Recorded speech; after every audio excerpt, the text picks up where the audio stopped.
So thank you all for coming. I'm really glad that you do, because it's a. I'm sorry, going to mute everyone again, because it's we often have the problem with people, and there's an awful lot to read about what every grants round is, and it's really nice to actually be able to ask the funders as well. So particular welcome to Liz and Kate, who are representing Public Health, who are funding this round of funding. What we're going to do, can I ask everyone again, just chuck your name and organisation down in the chat box, just so we know who's come. And then I'm going to have a quick run through, do the boring bit first. So I'm going to have a quick run through the application form, and then hand over to Kate and Liz, who are going to give a bit of information about exactly what they're looking for in this round of funding. And then we'll do, hopefully have not taken too much time, so move on to lots of questions and answers. If you want to ask a question, feel free to type away in the chat box, and then we'll come to them at the end during the questions and answers, as opposed to stopping and starting in the middle. Right, so I'm going to share my screen and just show the application form. I'm going to try and get through this as quickly as possible. I just wanted to highlight a couple of bits. There, can everyone see that? Somebody wave and give me a thumbs up. Yep, that's good. So application form, I'm going to skip through this fairly quickly. My first bit is, I just wanted to say, I've got it written down on a piece of paper, proportionality. So what I'm going to say here, it depends. As we see here, it's applications of grants between £2,000 and £25,000. I think it's fair to say that we would expect more detailed information the higher up, closer you are to 25,000. If you're nearer the £2,000, you can probably have a much, you can do it a lot quicker. So obviously, name and address, etc., and contact person, that's fine.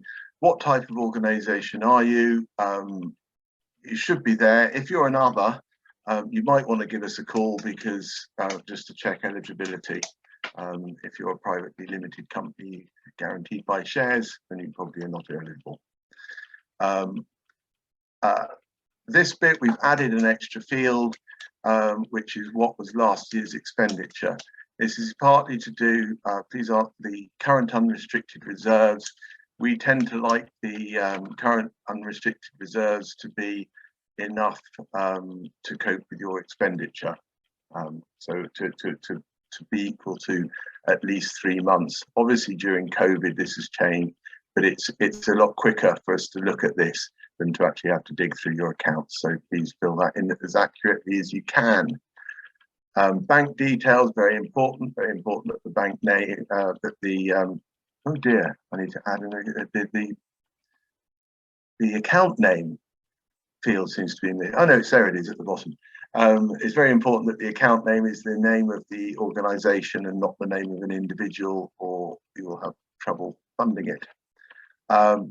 These two, please describe the overall aims and objectives of the organisation. So please make this general. If you've already applied to us, it should probably be the same as your last application.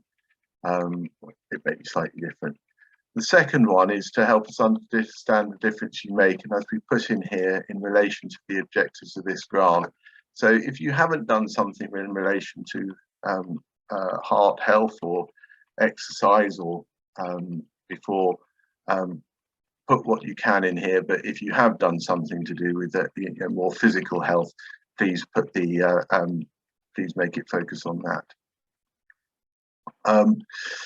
Needs and disadvantage, obviously this relation to the grant. So this is to show that you have an understanding of your community and beneficiaries as to what they are. You might want to put some statistics in here in terms of the number of people who are obese or who don't do any exercise or have high blood pressure, etc. Whatever data you know. How will you spend it? This is probably the most important thing. How will you spend the grant to address the need in your area?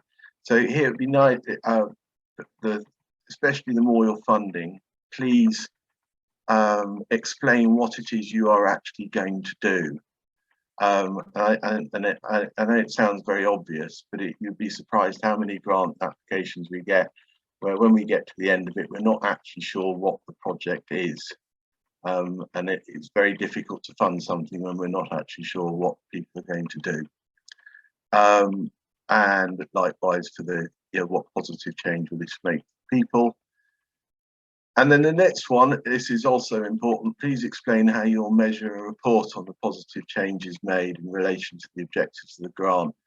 I think that this is, I've put a little help thing in here of how are you going to record the benefits? Are you going to do surveys, or are you just going to be recording the number of people who turn up?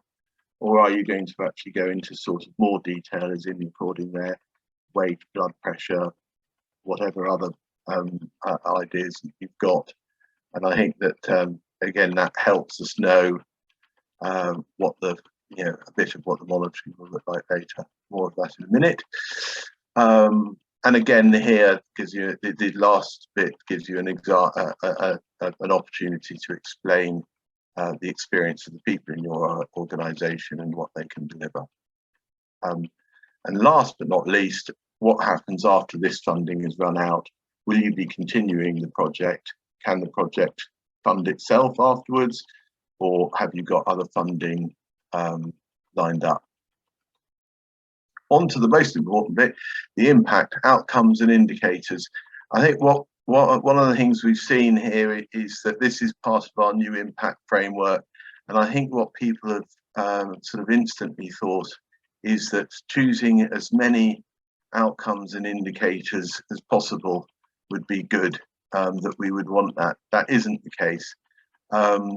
Choose one, definitely, because it must have some impact. So let me choose physical health and well-being, because that's the most likely one for this kind of round of funding. You now have 6 indicators there to choose from. I would say please only choose one, because I think that a lot of them, if you're, especially ones that start number of people reporting, if it starts that means you're going to have to actually ask them the question probably. So if you were to choose, these three, then you kind of you're going to really end up having to have 3 questions on your survey or something along those kind of lines, and I think that's probably unnecessary. So I would probably say take one of them.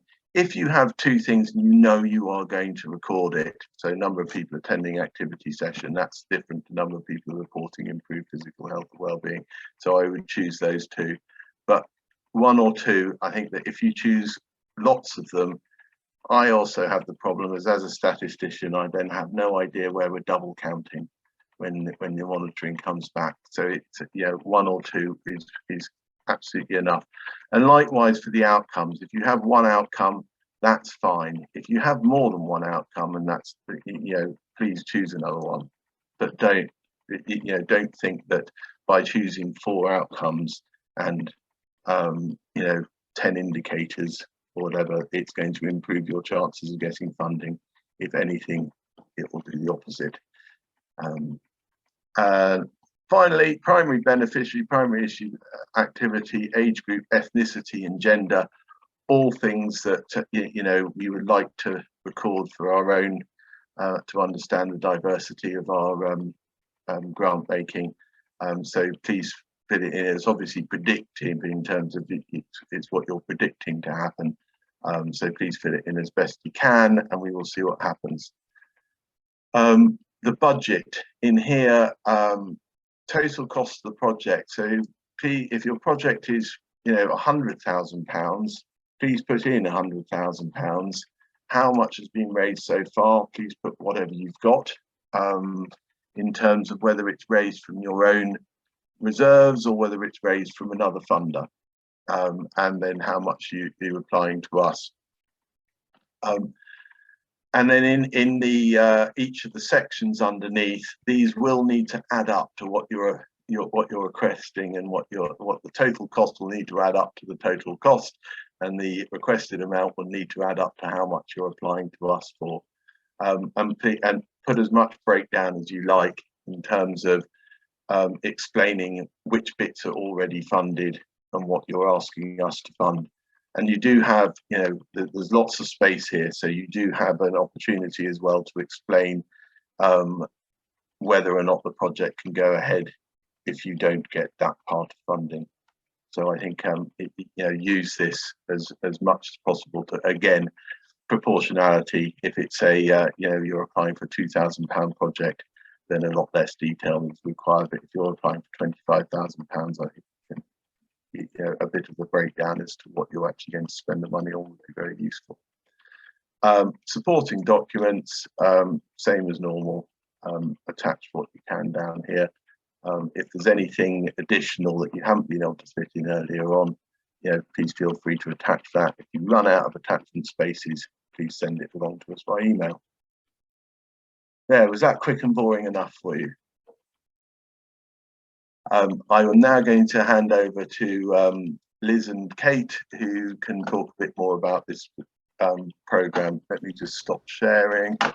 Stop share. Right, Kate and Liz, can you unmute yourselves? Yeah, I've already done me. Thanks, Simon. Hello, everybody. Just to introduce myself properly, my name's Liz Benamu. I'm a health improvement practitioner in the public health team. And my kind of main area of work is commissioning the NHS Health Check programme, which if you are of a certain age group, you might know about. And if you're not, then you won't, maybe. But just to say, it's a preventative programme and looking for early signs of CVD. And so it's looking for things like early signs of stroke, kidney disease, type 2 diabetes, heart disease, and dementia. So that's it in a nutshell. If you are registered with a GP practice, I'll do a quick plug, you will be invited for it when you're 40. So I'm just going to say a few things very quickly about CVD. You might know this already, but just to kind of give a bit of background on it. So we know it's responsible for 1 in 4 deaths in England, which is quite shocking when you think about it. 1 in 4 deaths can be attributed to CVD. And we also know that it disproportionately affects people from the poorest communities. So if you're from a poor community, then you're more likely to die of it, in a nutshell. And we also know that many people are living with cardiovascular disease. Some of them know it, and some don't. But the majority of CVD cases are preventable. And I guess that's the most important thing to know as well, because they can be, they're often due to lifestyle choices, which are nearly all modifiable. So things like obesity, physical inactivity, smoking and drinking can all increase your risk of cardiovascular disease. So I've already said, if you live in a deprived area, you're also 4 times more likely to die of CVD prematurely than those in the least deprived communities. And if you've seen the link on the OCF website to the director's annual report, he talks a lot about you know, those poorest communities, and the 10, he kind of hones that down to 10 most deprived wards in Oxfordshire, which is why we've also chosen those 10 wards to try and target these grants at. Really sorry, I've just been recently, I've been positive for COVID, so my throat is very scratchy and keeps going very dry, so my voice might go a bit wobbly. So as I said, we want to target these groups at those 10 most deprived wards.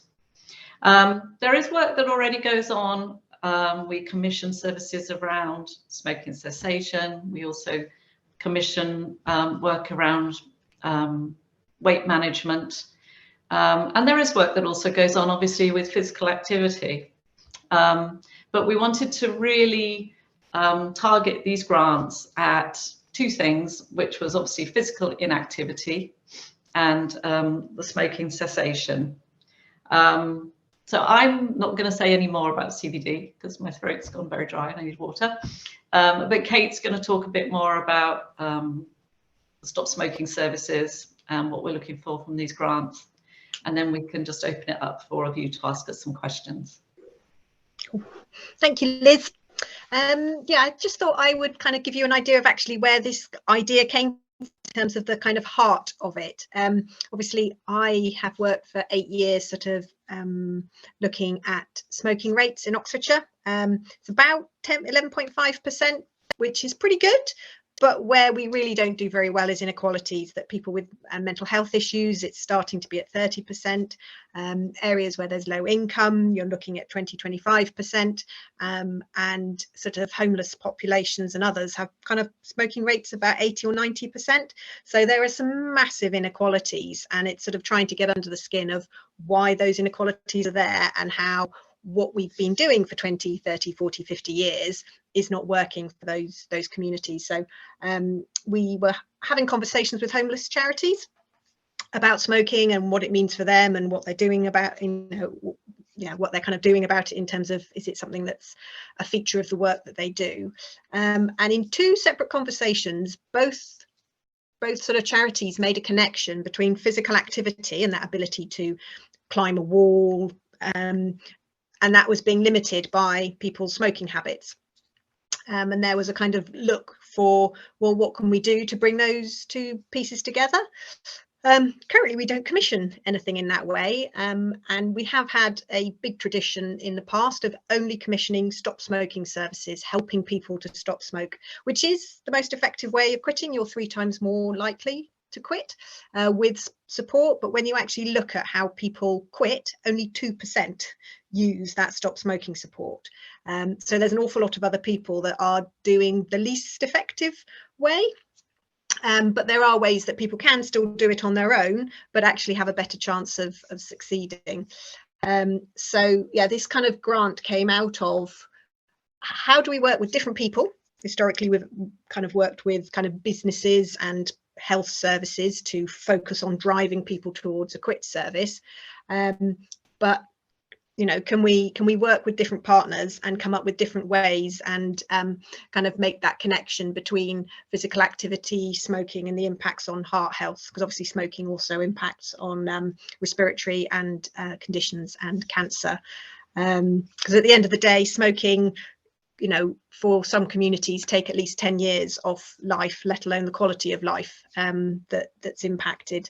And kind of one of the concerns is when you look at why those groups aren't working and why those groups have a higher prevalence, they're often the groups which people might say, oh, they've got a lot going on, smoking is the least of their problems. But when you reframe it and look at actually how many years are being lost because of smoking, and the length of addiction, say, it is something that can make a really big difference. And those sort of groups should have an equal chance at those questions and environments that are smoke free, that everyone else has that opportunity on.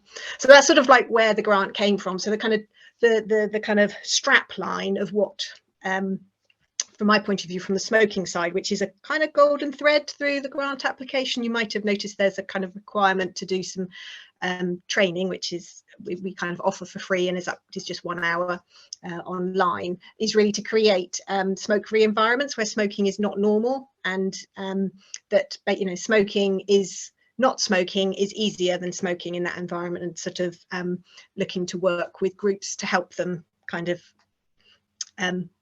put that into place. And it's not just directing them to a stop smoking service and providing a stop smoking service, it's sort of looking at that creativity and that way of creating those smoke-free environments. So that was sort of my spiel on the kind of smoking side of things. And we do have Georgia on the call, who's our smoke-free project officer. So as and when we go through the kind of, as the projects move forward, the idea is for us as funders to still be quite present if you need us in your project, so you're not necessarily going it alone.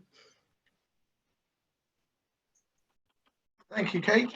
And Liz, are we ready to just open up for questions? There's a question already from in the chat box from James Sophia of, does the team have Oxfordshire specific health data to share, especially relating to the 10 target wards? I think what sort of... Do you want to say, Kate? I was going to say, look at the, sorry, we're going to have to get this double act sorted out.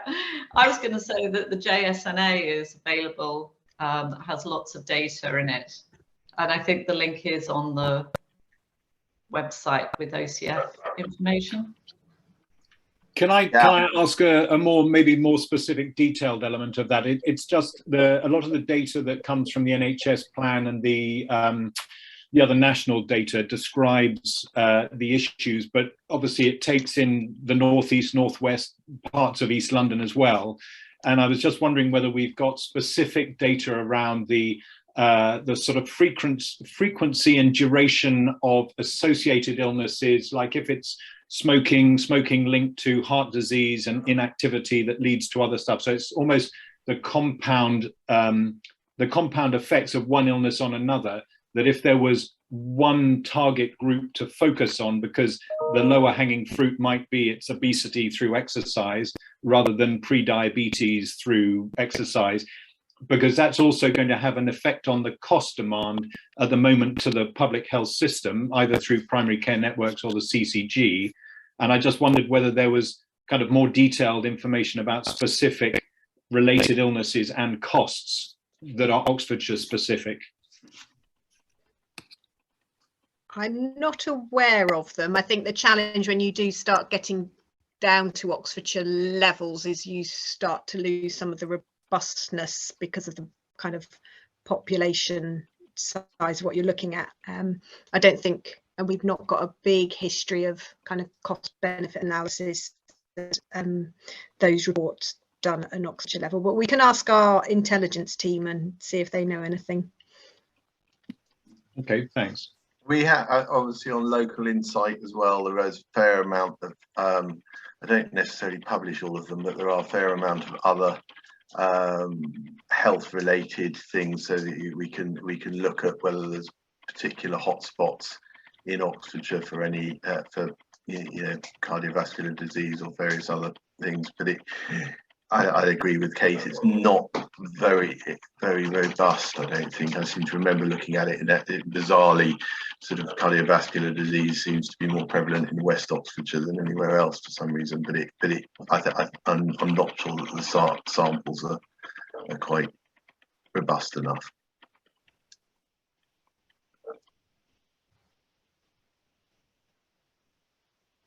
I'm just seeing the message from Hannah to everyone. So our base isn't in one of the 10 target wards, but we work with homeless people from around Oxford, Oxfordshire. Can we still apply? Yes, you can, absolutely. Yeah. Yeah, it's certainly for me with the groups. Yes, sometimes there's a place-based thing in relation to people on low income are more likely to live in a particular geographical area, but equally there are when it comes to mental health, that can be anywhere, though there may be a bit of a concentration. The same with homelessness. It's about as much about your target groups. I was just going to add one thing, if it was okay, just about the grants that occurred to me, Simon, was you were, in terms of the follow-up, I think something that would be quite useful to see is identifying the legacy. If it is just going to be a 1 year, a short-term project, is sort of just identifying what the legacy might be. That is it you're gathering knowledge, and that knowledge people do take with them. It's not in and out. If it's about signage or publicity, it's sometimes that can be left behind. So kind of just if there's a question about the sustainability or what happens next, it's thinking about the legacy of what's left behind. Just quickly, also, I think on that areas, it isn't only the 10 areas. The 10 areas are preferred, but I think, just to echo what Kate said there, but there are also, there's those 10 wards, but there are pockets that we, recognise that there are pockets of deprivation in a lot of other wards as well. So although, Didcot doesn't appear in those areas, there are areas of deprivation in Didcot, and likewise in Farringdon, likewise in Grove, and around the rest of the county as well. So I think those are more preferred areas, not exclusive. Is that fair? Yeah. Yeah. We've got a question. Do you have preferred types of physical activity? No, in some ways no, it can be quite low level, because in terms of kind of getting the physical activity level, getting the first 30 minutes is, it can be something quite low intensity in a way. So it doesn't have to be an extreme sport or something. Did you have any thoughts, Annie, as to what that might be? Yeah, yes, hello. Yeah, well, I was, obviously we're really sort of interested.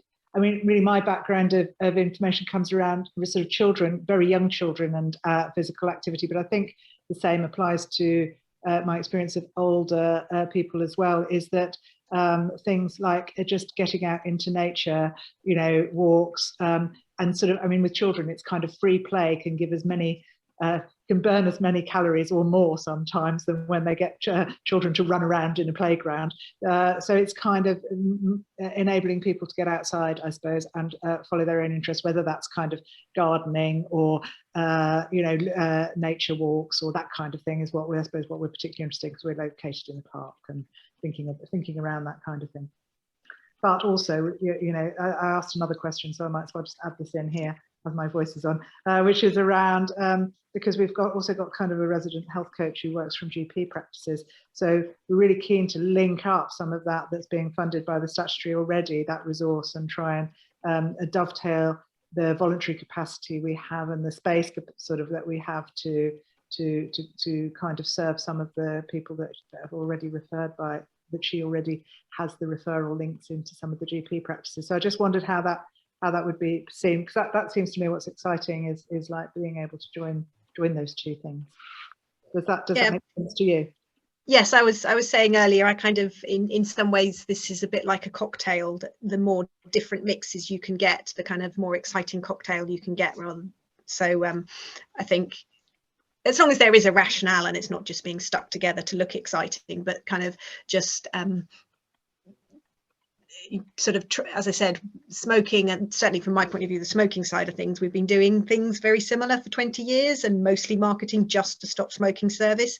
And more data is coming out that people do it on their own. They want to use e-cigarettes, and us getting people to go for a 4-week quit isn't the way to do it. Isn't the one and only way we should direct our resources. So if there's sort of things which are more upstream and sort of sees the role that, the broader view that smoking can play for people and how it's managed and whatever, then would be keen to see those sorts of projects. And just to say about the physical activity, although the chief medical officers all say 150 minutes a week, I think we've got to recognise that these might be people who have not done physical activity maybe for a long time, or just not used to it. But they do also say any physical activity is better than no physical activity. So I think it is because we are kind of looking at, like Kate just said, very sort of upstream preventative work, then, you don't have to kind of absolutely meet those sorts of targets, but maybe it's something that you'd be working towards, just in case anyone else was kind of wondering about that. Tim, you've asked, creating proposed solutions, is there any provision we feel was missing which we could specifically offer? I think it's that sort of carrying some of our messages around NHS health checks, those conversations, to kind of embed them in your world. I was just talking to the military recently. My world of who we're working with is the entirety of Oxfordshire, so that's kind of better than the entirety of the country, and trying to make it fit. But actually, even getting smaller, it's the kind of smaller little microclimates that you can influence more easily when you're closer to them, to make those changes in the best way possible to suit them. So there's work in some of the NICE guidance or the conversation, you know, the making every contact count, and adding smoking to that and what conversations are being had about quitting. There's looking at policies. What is your smoke-free policy? There's sort of potentially some exciting stuff with actually doing and providing the sorts of things we're looking at, as rather than just providing, one of the options is to provide physical activity support. But when was the smoke-free policy last updated? Is there an e-cigarette one? Do you have a smoking shelter? Could you turn your smoking shelter into a place to just go and sit, and it's not where people smoke? So there's kind of things like that which would be potentially eligible for the grant, that kind of looking at how it can be those things which we're doing with the council, trying to with signage and training and updates policies. Can you put that into your organisation? So the funding is also for that, to create that legacy, you know, that investment, to sort of, because you're busy doing other things, and this is also to create a little bit of space to do some work on smoke-free spaces.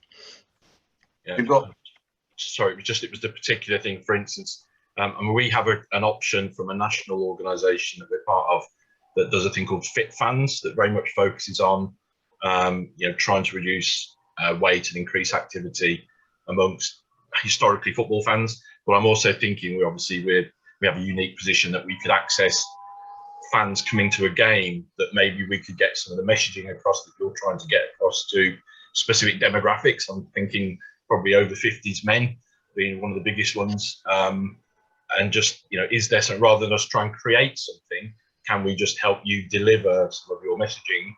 I mean, I noticed one of the games where Oxford United are going to be at in the future, they're going to do a blood test for the prostate cancer test, but it's the other club that's doing that. And I'm thinking, well, could we do similar sort of things at a home game at the Kassam?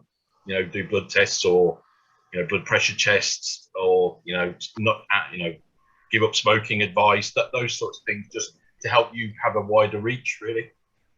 Yeah, and to be honest, I've done events at Oxford United where we've offered mini health checks. We had the last one we had booked in was in March 2020, and we all know what happened then. And once health checks get going again, it probably will be something that I absolutely would look at doing again. But that's kind of part of my core marketing and messaging. And yes, it would be great to have your support there at the time.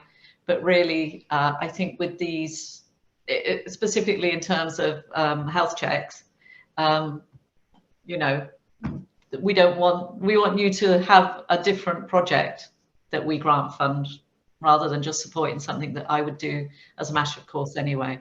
Okay, thanks for the clarification. Yes. Hannah, a bit more about the reporting requirements. Is that Simon? well, me too. I think that just quickly, as I said before, you know, proportionality is here. I think that there is a very good, in fact, Kate shared with me a very good thing about mental well-being and how to record, you know, whether or not people are doing better mental well-being. And I think the same can be applied here.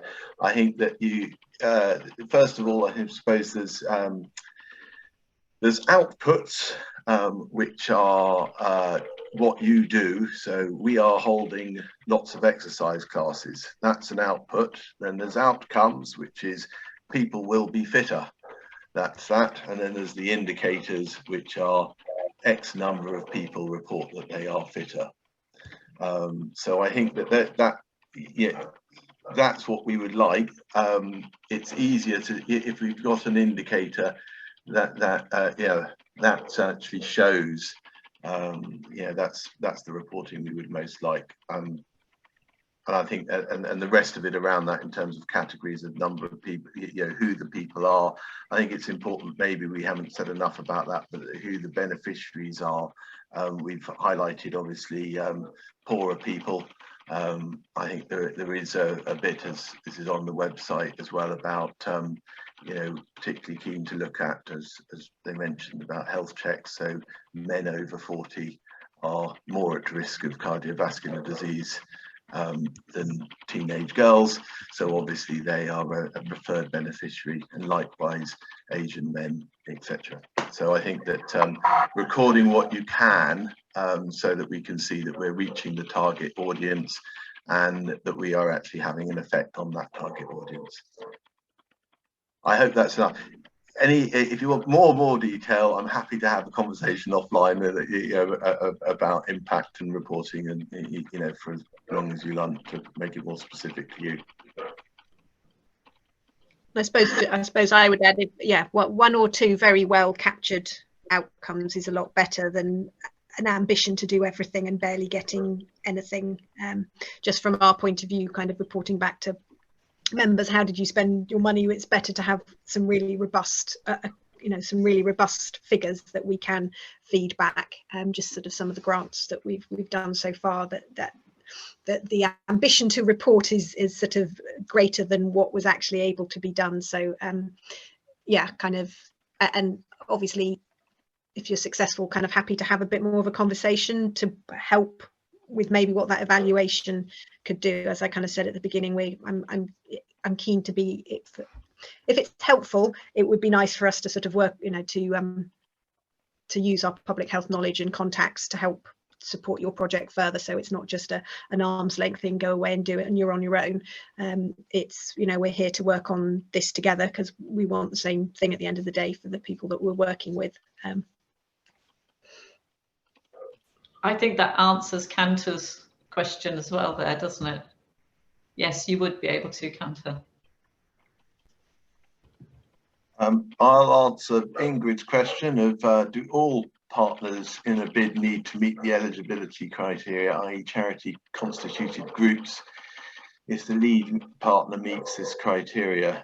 No, not really. I think so long as the lead organisation is a charitable group, I think that, we'd have to look at it in each individual situation. If you're the lead organisation and you're basically going to claim the money and then hand it all over to a private company to do the work, then we would probably have a problem with that. But if you're working genuinely in partnership with somebody else who is a not eligible group, that I don't see a problem with that. Annette, or is there anything that you would agree or disagree with that? No, I think that's fine. I think provided the lead organisation, as you've said, is the charitable one, that should be fine. They'll hold the funds and distribute them amongst the other partners.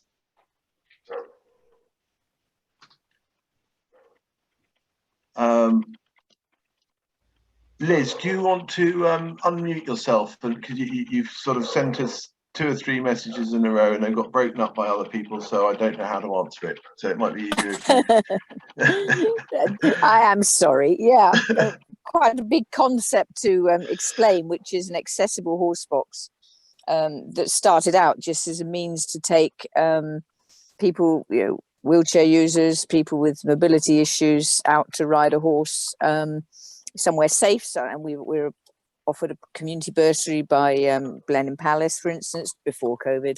The vehicle's been specifically built, it's wheelchair accessible, and people can go in and meet the horses, but it just is a real central sort of attraction at an event. You're getting people out, countryside day or something like that. The horses are in there to be met, we can take them out, demonstrations, whatever. And it just opens up, it's a bit of a magnet, particularly for women, actually. It has to be said, the research is that women in rural areas, 75% have either owned or worked with horses. It's quite an interesting community that connects. And we're particularly keen on looking at sort of partnership routes, so events that we can come along to and we obviously have to cover our costs. It's a professionally needs professional drivers and things like that.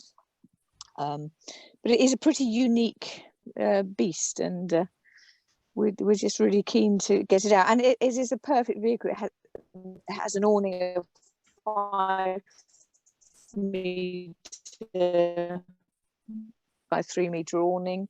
So, some people come and Mecca and just come and talk health, fitness, getting out for walks. Appreciate them. it's very much about outdoor activity support and encouraging people to go out there, because there is someone there to have a rest, to have a talk, to, you know, not feel. We also have a loo and a little kitchen. You know, So is it you're breaking up a bit? It's a real community to appreciate it. Sorry.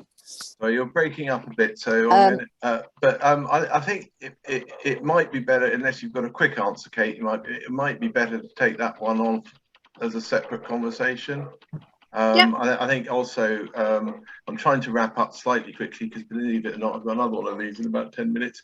But the somebody else has asked, Hunter has asked whether you'd be able to call Liz or Kate for a chat about this, and I've already confirmed that yes, that would be. So if anyone wants to have an offline Teams meeting with Liz or Kate or both of them, I think that's more than possible.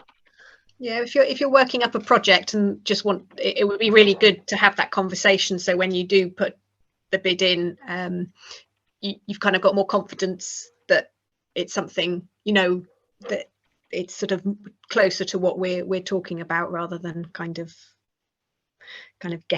guessing where it might go. So more than happy to have a conversation if you've got an idea and just want to talk it through.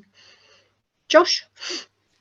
Just a very quick question. Am I right in interpreting that a intervention that's proposed is much more preferable if it's doing physical activity and smoking cessation, rather than putting forward a physical activity proposal or a smoking cessation proposal? Do they have to be, is it a strong preference that they're doing both, or could somebody just do a physical activity proposal?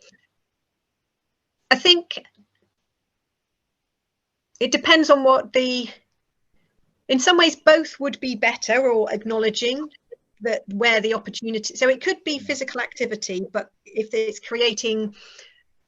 made the point that smoking, you know, people will be very brief advice trained and conversations will be had when appropriate, that's fine.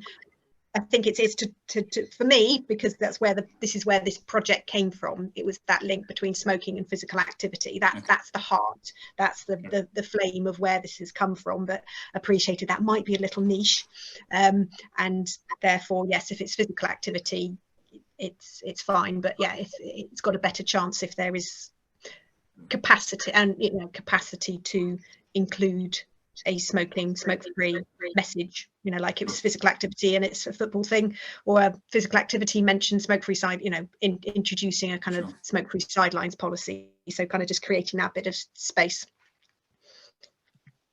Perfect. Thanks very much. That's great. I think we've about covered all of the questions. If anyone needs to shout out now.